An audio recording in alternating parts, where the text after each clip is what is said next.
Hi, I'm Bob Ryan. This is Globe 10.0 with me today, Chad Finn. Well, the free agency thing is in full swing in the NBA, and we're going to jump ahead of the story a little bit. We're going to give, as we know, Mr. Wade is going to stay in Miami, and Mr. Bosh is going to join him. Mr. LeBron James is going to announce on Thursday night that he will be staying in Cleveland. Else, why would they be having this thing in the state of Ohio? So, that being the case, where does the Eastern Conference stand right now before other moves are made?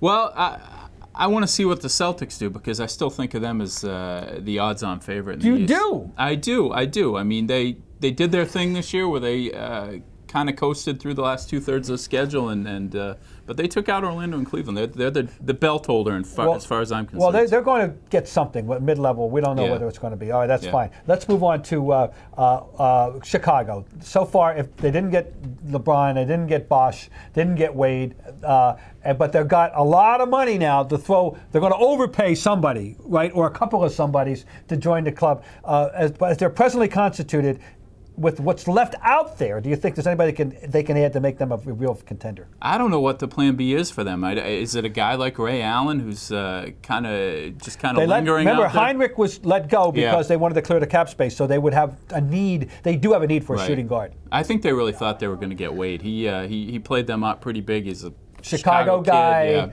The family thing, the divorce thing, but it looks like that's going to go in his favor, and he's going to be able to take the kids back to Miami. Yeah. You know, so people are going to wonder whether he played them. By the way, sure looks that way. Yeah, you know, well, that doesn't make him look. All right, how about the Orlando Magic? When it's all said and done, you know, they're going to lose Matt Barnes, okay, and they only wish they would lose Vince Carter, but you know, I mean that roster, I still like that roster, and it would all spoken said and done, you can't dismiss them. I'm curious what they do with Redick. I would love to see Redick. See, he's restricted free. He is. And they're going to have to pay to keep him because there's lots of interest, including right here in J.J. Redick. They are. And I wonder if there's a little frustration there with him because it took him a long time to really get Van Gundy's trust. Yeah. And the other guy that's going to have to rebound, of course, is Rashard Lewis, who did not have a good playoffs against us. No, he did but not. All right, so it's all said and done. Right now, my friend here thinks the Celtics are still as good as anybody else. I'm a little worried about the Celtics.